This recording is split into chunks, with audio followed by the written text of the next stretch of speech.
Hi, I'm Matt, host of Beers with a Badass, manager here at BWAB Brewing in DuPont, Washington. Today I'm here with my friend and party animal, Ron O'Farrell. Really motivating guy, really outgoing. It's a blessing to have met this guy and call him one of my brothers. Ron, how's it going? Good, man. Awesome. How you been? Good, man. Right on, great. man. Yeah. So, for everyone that doesn't know you, tell me a little bit about yourself and your career. Man, a little bit about myself. That's, well, let's see. Born and raised in Riverside, California, down SoCal. I did not get to the Ranger Battalion by way of being an interpreter, although, some people might want to assume these things. I would have hired you on the spot. Hey, thanks, man. Appreciate that. Yeah. No, man. Grew up on the streets of SoCal. Black and Mexican family. Really interesting, right? Yeah. Upbringing there. I just wanted to, probably just like everybody else, kind of get away. So I enlisted at 17. Yeah. And went to the mighty 2nd Ranger Battalion here at JBLM. And of course you did. Yeah, of course I did. Yeah, I spent 5 years of my career there, jumping into planes, blowing stuff up, and all that stuff. It was, obviously the formidable years of my life.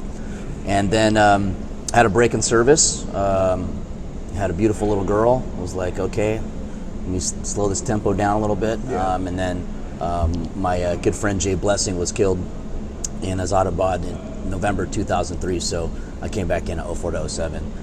But as a different role, as an Army recruiter, and this little weird thing they called a combat lifesaver instructor back then. It was like you just poked IVs and some sucking chest wounds stuff here. Nothing like basically just watching privates fuck everything up. Officers. Oh, officers. Officers. Yeah. Wow. So I was. Okay. That's just as bad. Yeah, it was when they're, I don't know, whatever they call it, the warrior thing. Then it was LDAC, Leadership Development Advanced Course, whatever.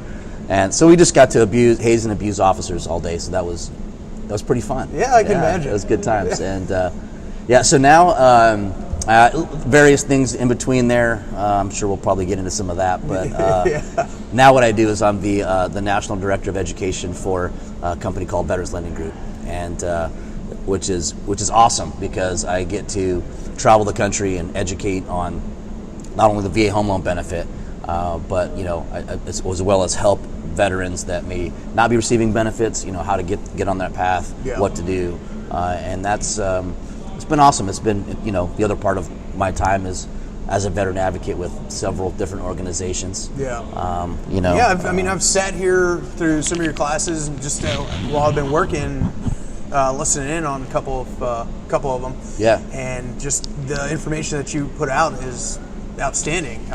There's a lot of stuff I wouldn't have known about. Yeah, man. It's mind-boggling because I'll never forget in one of my classes there was a command sergeant major, 30-year careerist, brigade, triple nickel. I'll just put it out there, right? Oh, geez. That was my old brigade when I first came in. Yeah. I won't name who he was, but a great guy, 100%. And it was his first time really understanding how the power of the VA home loan, and he was a first-time home buyer. Okay, 30 years in the Army. And then in the barracks the whole time? Yes, right, exactly.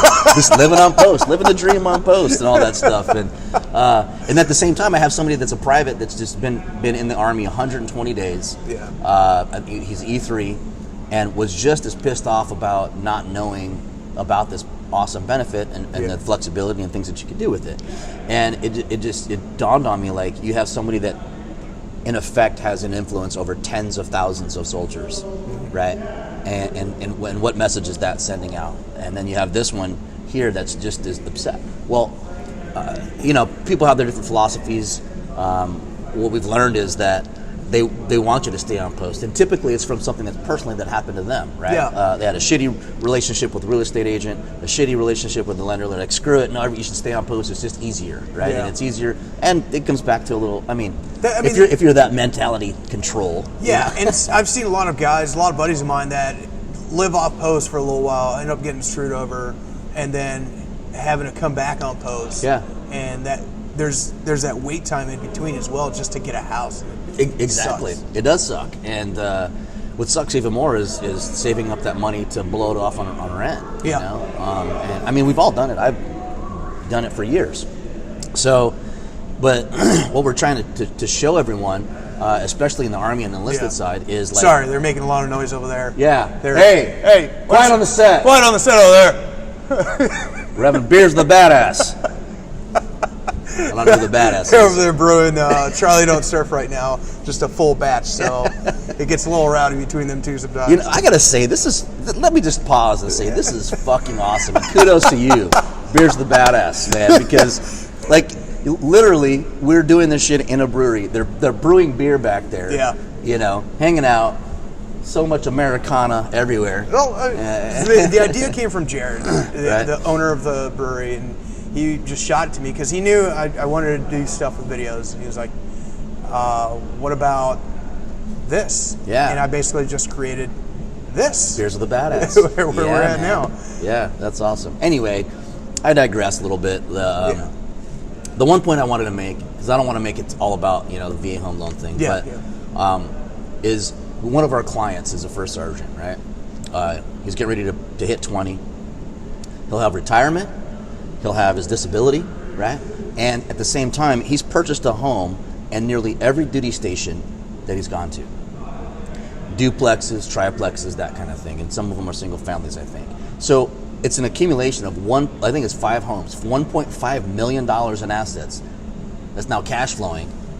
And he used his BAH and his VA home loan and leveraging both of those together to do it.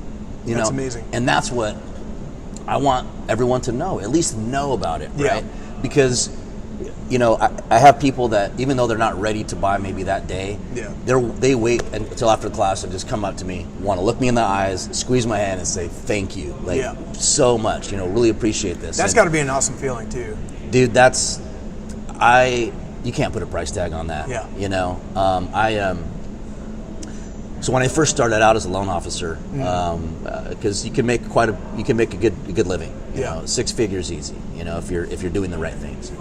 And when I jumped into it, it was to help veterans. But I knew I had to be a loan officer. I had to go through the trenches. Just like as anything else. We're enlisted, right? You got to start off somewhere. You have to start somewhere, man. And I'm not afraid to be a private again.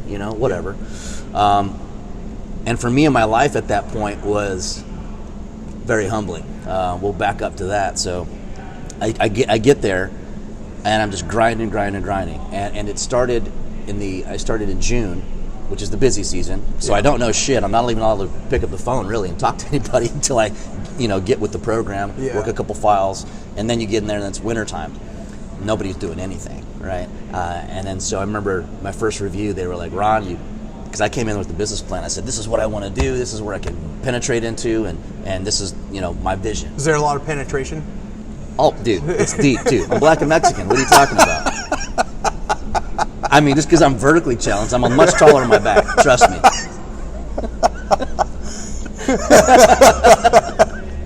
So I'm going through the grind, and I'm starting to pick up momentum and everything in the following year, and the money's great. Yeah. But I was only able to personally affect, let's say 20 at a time. And for me and my purpose and vision, I wanted to affect hundreds and thousands of veterans at a time. So I started educating. And Brooke Villano was doing it at the time. We did 12 classes our first year. When I started jumping in there, we did 36 classes. Last year, when I took the reins with this fancy title of the National Director of Education of Veterans Lending Group. We did 130 classes on lunch and learns to real estate agents and veterans last year. And this year we're on track to doing 150. We're bringing instructors on. The requirement is they have to be licensed and be able to share and push that passion out. So now, do they all have to be veterans? Absolutely. Okay. Absolutely. That's the requirement. They have to be veterans because, I say this more and more in each class that I continue to do. I just put more passion into it. Yeah. Because I'm just like, listen, these are my brothers and sisters Yeah. that you all are affecting, when I talk to real estate agents, So it's like, don't screw them over, right? And here's how you don't. Yeah. And it doesn't have to be, real estate agents themselves don't have to be veterans, but they at least have to know and understand our lingo, so we go into that. And then for our service members and veterans, it's when they see it, it's just incredible to see that light bulb. You see them, man. The light bulb goes on. They're just like, I couldn't believe it. What we can do, what we can help them out with. So, yeah, and then anyway, just listen to some of the small talk too. You kind of hear them talking about it themselves. Just that light shining in them, where it's like, oh man, just all this information I didn't know. It's crazy. Yeah, so, man. Yeah. Let's go back into what we talked about before. So you do a lot of work with a lot of programs, so like the Gallant Few, you do like the Darby Project. The Darby Project. Right?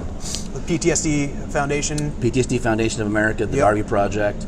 Also, there's it's not so much necessarily an organization, but it's a watch group called Ranger Supporting Rangers. So there's a board that overwatches that for suicide prevention and any aid that Rangers need.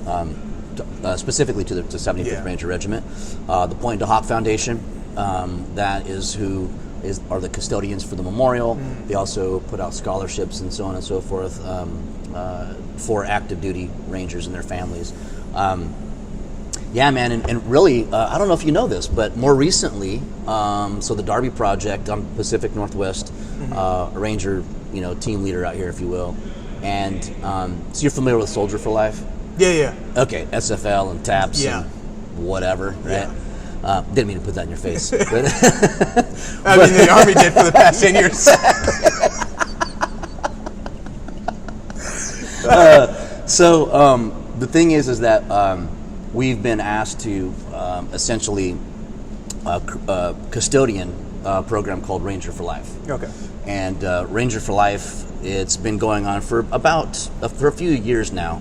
It's been at 375, and this is the first time that it's coming to 275. Yeah. And with that, I was able to kind of write the program and the speakers and the curriculum, which you've heard this thing like health and wellness. Yeah. Right. So with health and wellness, that's like it's just so vague and open. So we actually, through the Gallant Few,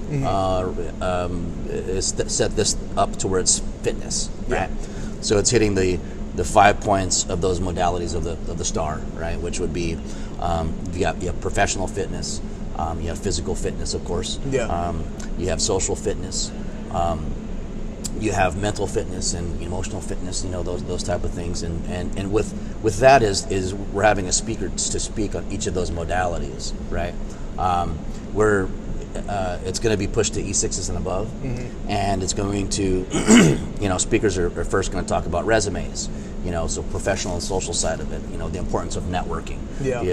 Spiritual is the other one. Okay. So day 2 is going to be spiritual and emotional. Yeah. And so spiritual doesn't necessarily mean religious. Yeah. It just means like what's your why? Yeah. What's your just purpose? getting more in touch with yourself. Exactly. Yeah. Why are you continuing? Is it family? Is it something that's spiritual on the religion side? So that also begs the question,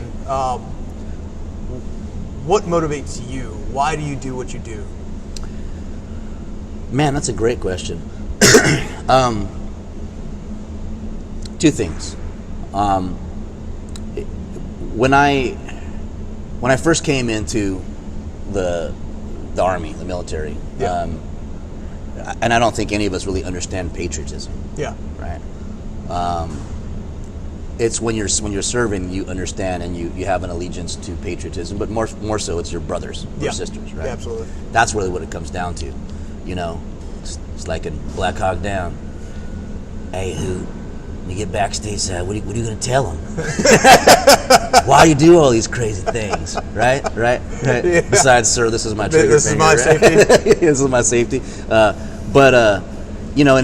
it's for the person to the left or right of you. Yeah. And so, for me, actually, what literally saved my life, because when I went into battalion, my goal was to be that person that they just tapped on the shoulder and you're like, oh shit, what happened to O'Farrell? Fuck, he's gone.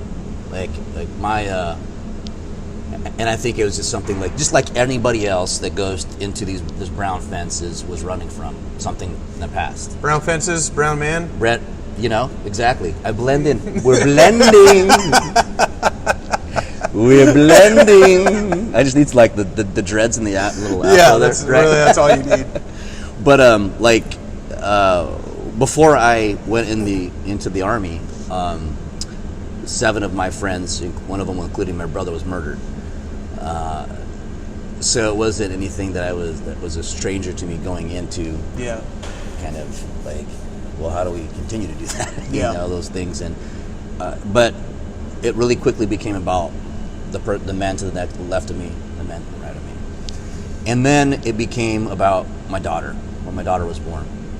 Because I was on a track to I didn't care about anything. I just left everything behind. I literally said, this person is different, is gone now. I'm going to push on to the future and just disappear. My daughter was born, and that changed everything, man. When you have a little girl, I hear that a lot, yeah. Kids just change you, bro, big time, yeah. Your whole trajectory. I didn't know what to do. I was like, well, so much for that plan, right? And then it became about the veterans, about and suicide, and those two things together. And then I thought, well, what can I do to help my brothers and sisters that also, that my daughter can look at and say, that's admirable. That's something that, my dad did that. Yeah. And so I did, and so those two things. And then what's really near and dear to my heart about Ranger for Life is my friend Matt Wilson. A year and a half ago, let's say 2 years ago, he and I were planning exactly what is about to go on in April. Battalion. He wanted to be able to discuss this with the NCOs, to say what's going on, to provide resources, to provide assistance, to provide help for their a successful transition, whether that be to a different unit, or whether that be to outside of the military, or whether that be just to take a minute and maybe stay in, so retention. And we talked about that all the time. And a year and a half ago, he unfortunately succumbed to those demons, and he suicided. And for like a year, man, I was like lost, really. Like all the plans and aspirations that I had to do all these different things, the cooking, the more videos and travel and all that, it just took a back seat, and it was devastating to me, because I was like, do I really want to continue with this work?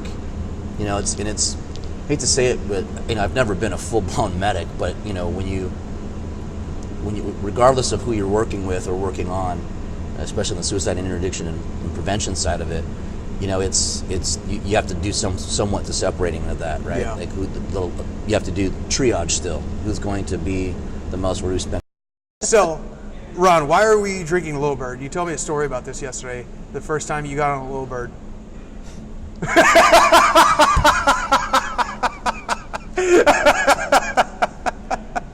Now I know why we're drinking Little Bird. I told you you're gonna find out. So go ahead, tell me the story again. All right. So, if you've never been on a Little Bird, it's they're fun as shit. Right? Yeah. I mean, they're fucking fun. So, Private O'Farrell had a big old dip in. It's like it's the Ranger Standard back in the BDU days. So we have our sling rope, anchor on in, and you have to get basically qualified, with all your shit, and flying in there, making sure you can, don't fall out, don't do anything stupid, and like, okay, you're qualified now. If there's something happens that pops up and you need to get on that, then you can, right? Yeah. Everyone's qualified for that. Anyway, so me and my buddy Chris Lewis, who we were out on the same side, right? So we jump in, we anchor in, and we start taking off and shit, and it's like the most exhilarating feeling and thing, because you're just like, you hear like whatever music you want in your head. And this was in we were training in California at the time, and the rolling hills were going up and going down and zipping and sliding and doing this and the other, and and I'm just like, I have a big dip in my mouth, and I'm just screaming. I'm like, yeah, nobody can hear. It's like, "Rah." And I turned around to go look at him. He's like, give him the old thumbs up. And literally every bit of moisture that was in my mouth went and splashed right in his face, like in his goggles, in his mouth. I mean, and all I saw was just like, what I felt was, as I turned, it was just like, oh shit! I'm like, he got fucked up. I know he got fucked up. And I don't want to look back at him. So I'm like, all right, we're holding on, going through, finish it up, and then we land, and we snap leak off, and they, we go around and they put the next guys on, and he said when they took off, he's like, some of that shit got in my mouth, right?